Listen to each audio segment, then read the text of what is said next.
Good morning student. Last class में बेटा हमने कॉम्बिनेशन ऑफ वेक्टर कर लिया था यूजिंग मैथमेटिकल मेथड। उसके न्यूमेरिकल डिस्कस होके करे, इसके हमने न्यूमेरिकल डिस्कस कर लिए सारे, और भी क्वेश्चंस हम जब चैप्टर पढ़ेंगे तब अच्छे से करेंगे। ठीक है, तो वेक्टर में आपने कॉम्बिनेशन अच्छे से कर लिया, कॉम्बिनेशन ऑफ टू वेक्टर जिसमें मैग्नीट्यूड का फॉर्मूला और डायरेक्शन कैसे फाइंड आउट करते हैं वो अच्छे से सीख लिया।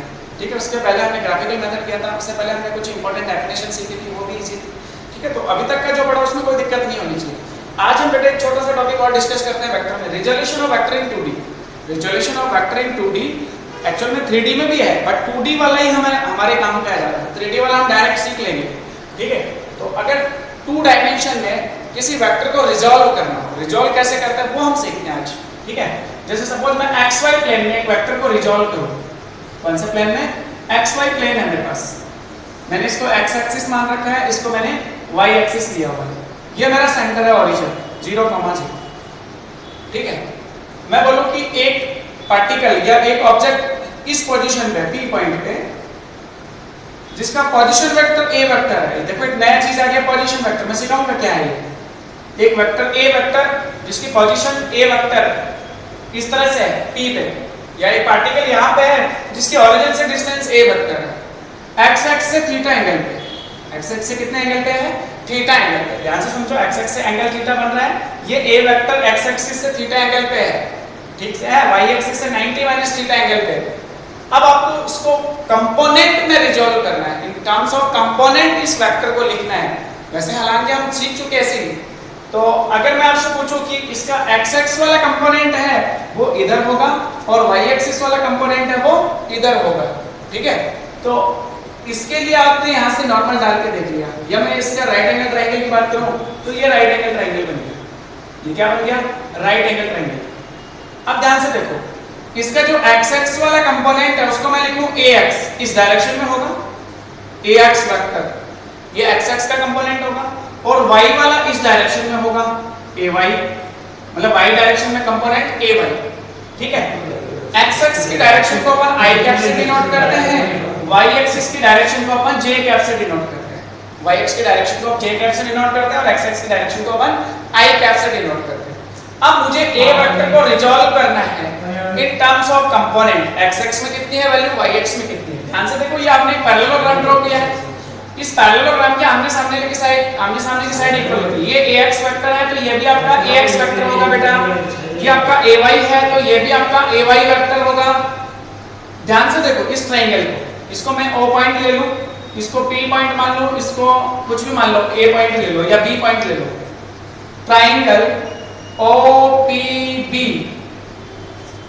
ट्रायंगल OPB में ट्रायंगल लॉ यूज कर लो, using triangle law, using triangle law.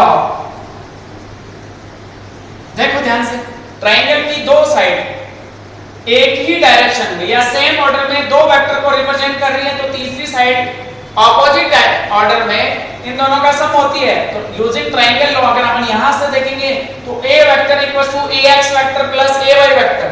आपके पास ट्रायंगल लॉ से फार्मूला आएगा a vector equals to ax vector plus ay vector. ये आपने a वेक्टर को इन टर्म्स ऑफ कंपोनेंट लिख दिया। अब आपको पता है कि ax इन x एक्सिस डायरेक्शन में a वेक्टर का एक कंपोनेंट है, तो ax वेक्टर को लिखा जा सकता है axi cap. ay y direction में कंपोनेंट है तो ay को लिखा जा सकता है ayj cap. Then a vector जो है उसको हम लिखेंगे axi cap plus ayj cap.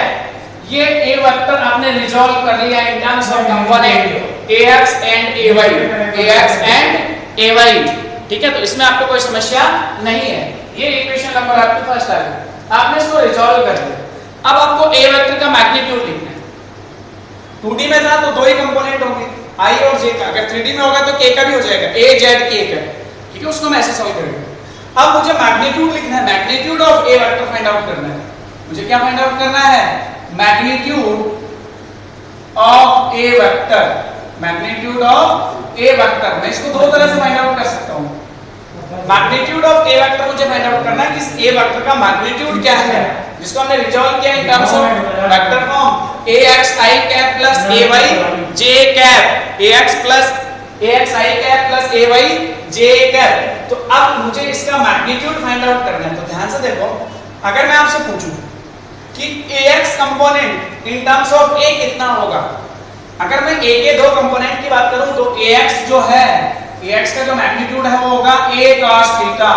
देखो आपने कंपोनेंट सीखे थे, इस a के थीटा के साथ वाला कंपोनेंट ax, इसकी वैल्यू क्या होगी a cos theta, equation number 2।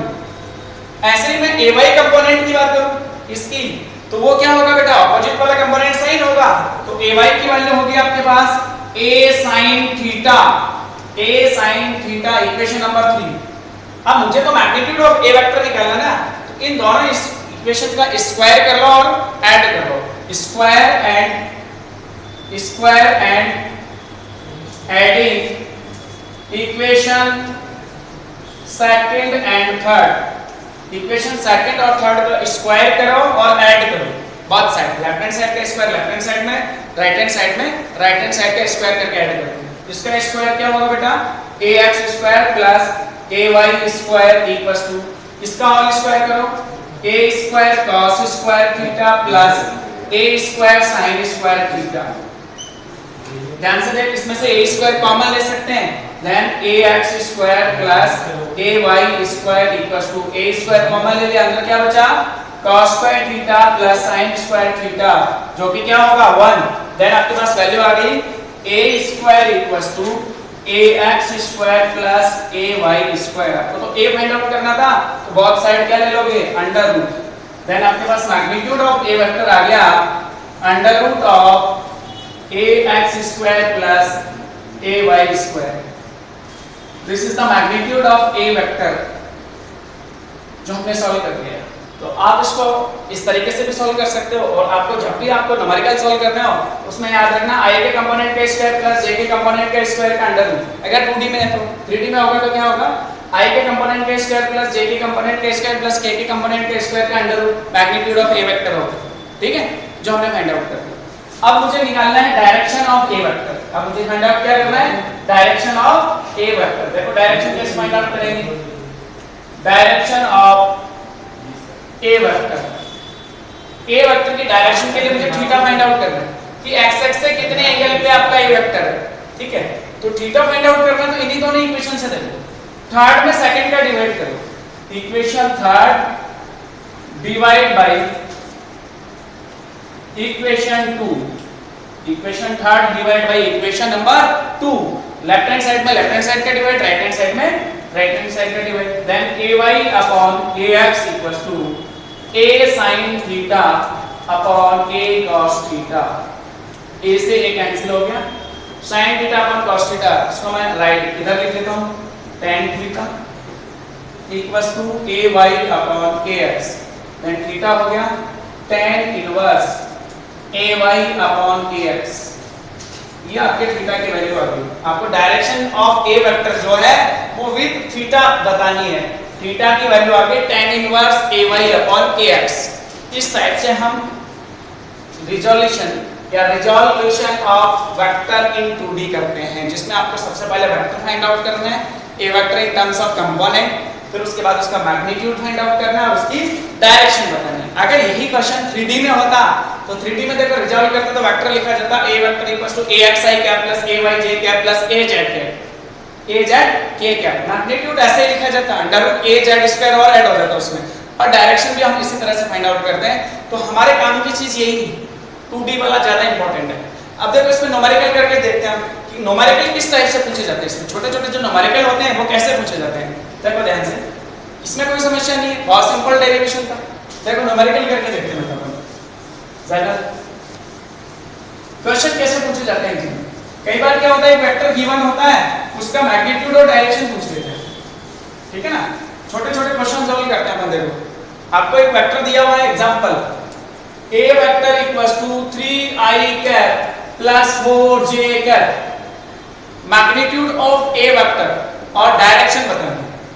हमें कैलकुलेट क्या करना है, magnitude of a vector and direction, theta की वैल्यू भी फाइंड आउट करनी है कि किस डायरेक्शन में होगा। ठीक है ना, तो ये अगर हम देखें वेक्टर तो इन टर्म्स ऑफ कंपोनेंट है और 2D में है, इसमें दो कंपोनेंट i का है और j का है। अगर मैं इसका मैग्नीट्यूड फाइंड आउट करूं तो हमें ये फॉर्मूला यूज करना होगा, the magnitude of a vector equals to under root of i के कंपोनेंट का स्क्वायर मतलब 3 का स्क्वायर बेटा प्लस जे के कंपोनेंट का स्क्वायर मतलब 4 का स्क्वायर। तो आंसर कितना आया रूट ऑफ 9 प्लस 16 25 का रूट कितना आ गया 5 जो भी यूनिट होगी जो भी आपकी यूनिट गिवन है then magnitude of a vector equals to 5 magnitude of a vector equals to कितना आ गया आपके पास 5। अब देखो ध्यान से मुझे थीटा फाइंड आउट करना है। जैसे हम रिजोल्यूशन देखेंगे तो ये इसका डायग्राम भी बनाएंगे ना तो x एक्सिस में 3 मैग्नीट्यूड और y एक्सिस में 4 ठीक है। तो मैं जैसे बात करूं tan थीटा की tan theta equals to ay upon ax y का कंपोनेंट या j का component 4 then tan theta equals to value हो गई 4 अपॉन 3 ये 4 है ये 3 देन थीटा कितना हो गया tan इनवर्स 4 अपॉन 3 आंसर। ये आपका क्या हो गया बेटा answer tan inverse 4/3 tan inverse 4/3 magnitude of a vector आपका आ गया 5 ठीक है। तो इस टाइप से जनरल क्वेश्चन पूछ लेता है। देखो कई बार क्वेश्चन आता है ऐसे इसी क्वेश्चन में या मैं नेक्स्ट नया क्वेश्चन दूं कि आपसे पूछे